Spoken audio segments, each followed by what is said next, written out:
Hello guys, for today's videos, this whole video guys, alam nyo ba ang sakit ng ulo ko? Akala ko ba yung pagkamera ko sa oras na yan ay naka-on ang voice niya, naka-mute pala guys. So itong buong video na to ay mag-voice over tayo. So ayan guys, nakita nyo sa market kami and then bumili muna kami ng isda para ulam namin doon sa pupuntahan namin. Ayan guys, nakasakay na kami ng tricab papunta sa pupuntahan namin guys. Pangalawang bisis na namin itong bumalik dito kasama yung asawa ko guys. Kasi may nasadya kami dito. At ito yung market nila, ito yung ano nila, city nila dito. Kasi isa tong probinsya na lugar guys. Medyo nakita nyo naman wala masyadong building, wala masyadong tao. At alam nyo ba ang lugar to kahit mainit yung panahon, malamig yung ano nila, hangin. So yan, pakita ko sa inyo ang mga lugar dito sa province na ito guys. Sa makikita nyo guys sa mga bahay-bahay dito, makita mo yung mga lumang bahay pa no. Makita mo yung wala pa masyadong wala pa masyadong bagong dito establishment, parang ganon. Mga luma talaga yung mga bahay nila dito, yung mga design. Madala na lang tayo makita ng bagong design dito guys. Hindi pa kasi to city talaga guys no. Ano pa to siya, probinsya pa to ang lugar. And then ayan, papunta na kami sa parununan namin guys. Sana ma-enjoy kayo sa panunood ng video to at hindi kayo magsawa. And then please do comment there any suggestion guys sa mga video ko guys. Din sana mag-subscribe tayo para naman guys dami pa ang mga manunood at dami pang video ang may upload natin guys. Hope you help me guys to gain more subscribers, viewers para naman makadaking tulong to guys para sa aming pamilya kasi balak namin dyan tumira kasi nga guys malapit lang yan sa college and then free na lahat, lakarin lang ang college dyan.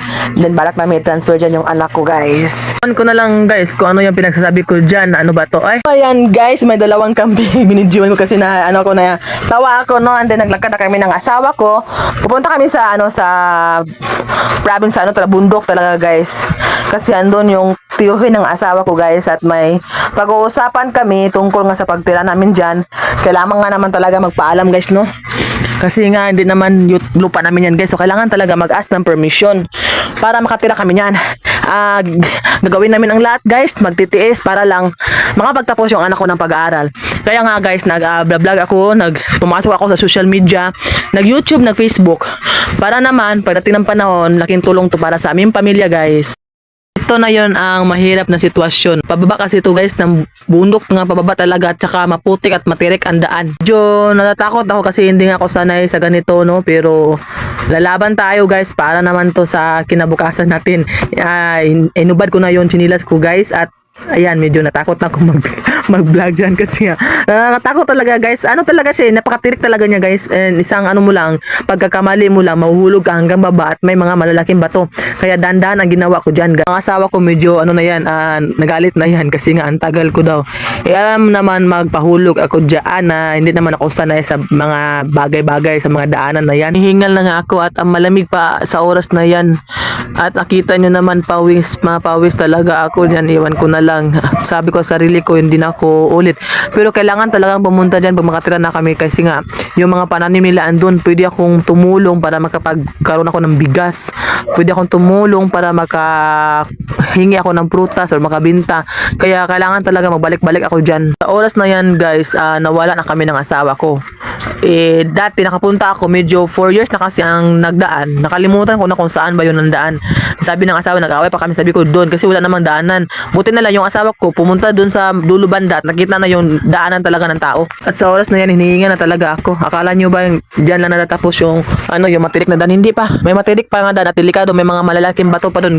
Sana nakakuha ko ng video kasi nga yung video ko dyan, pa-stop kasi siya. Kasi hindi ko na mahawakan yung cellphone ko dahil andula sa napakahirap talaga ng daan. Buti na lang sa bandang dyan guys, hindi siya matirik, patag lang siya na lugar. Kaya naka-video ako. So ayan guys, medyo nasira na yung pagmumukha ko niyan kasi nga malapit na naman kami sa daan na matirik. Yung asawa ko, ando na yung asawa ko. Kita nyo naman ang view na yan guys oh.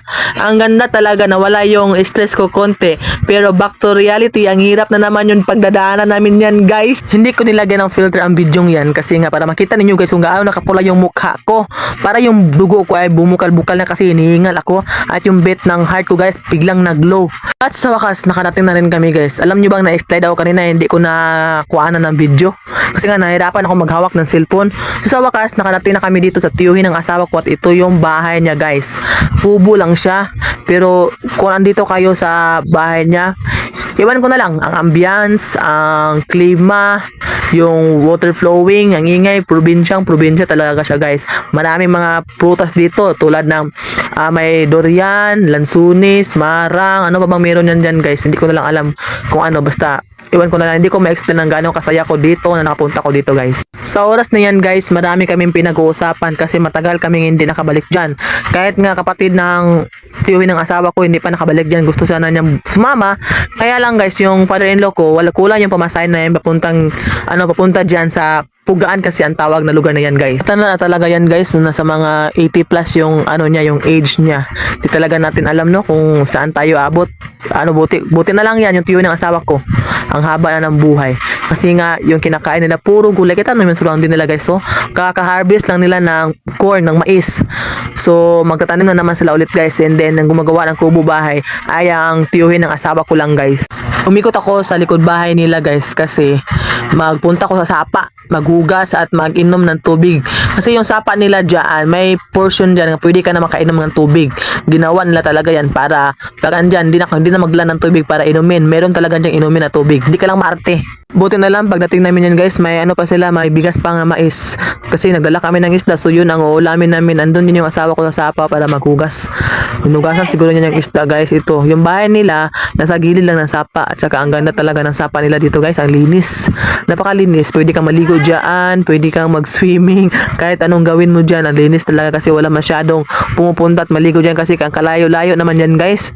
Mahirapan talaga magpunta dyan ang mga kapitbahay nila. So ayan guys, naluto na yung isda at nag-start na akong kumain, pati yung asawa ko kasi nagutom na talaga ako dyan no. Hindi pa ako nag-agahan at nananghalian. Ang sarap ng kain ko.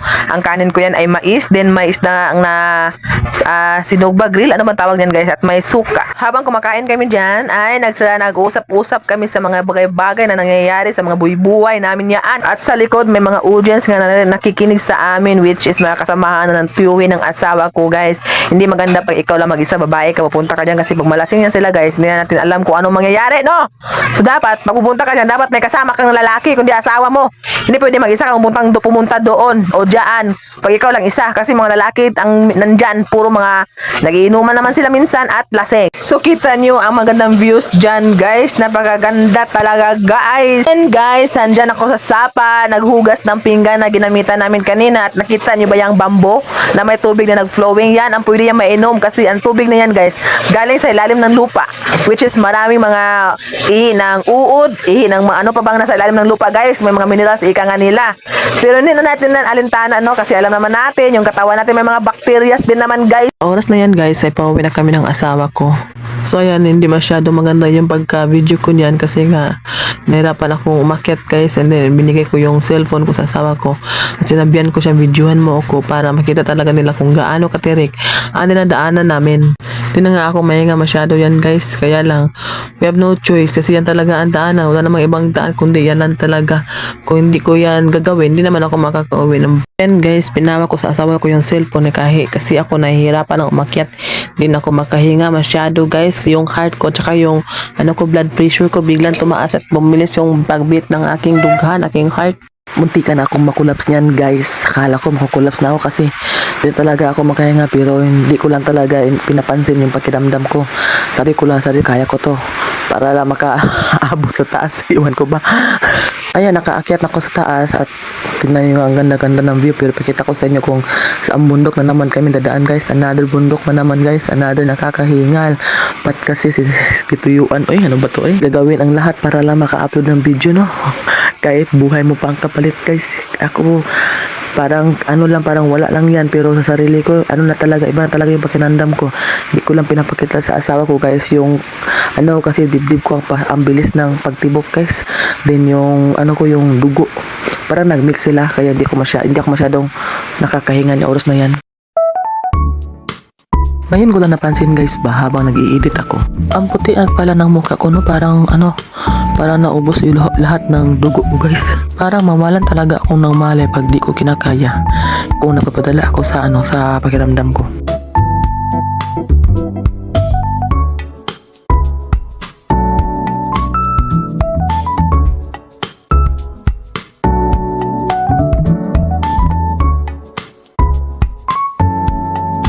Malaki na ang butas ng aking ilong guys para lang makalanghap ng hangin.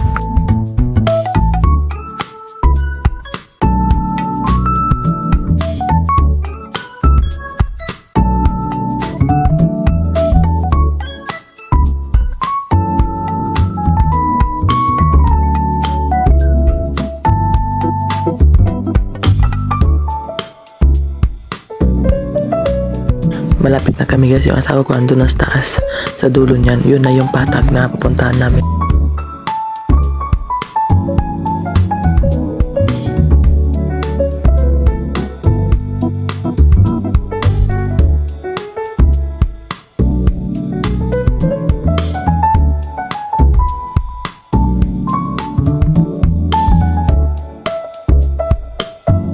So nag-stop muna ako para mag-rest niyan guys, no?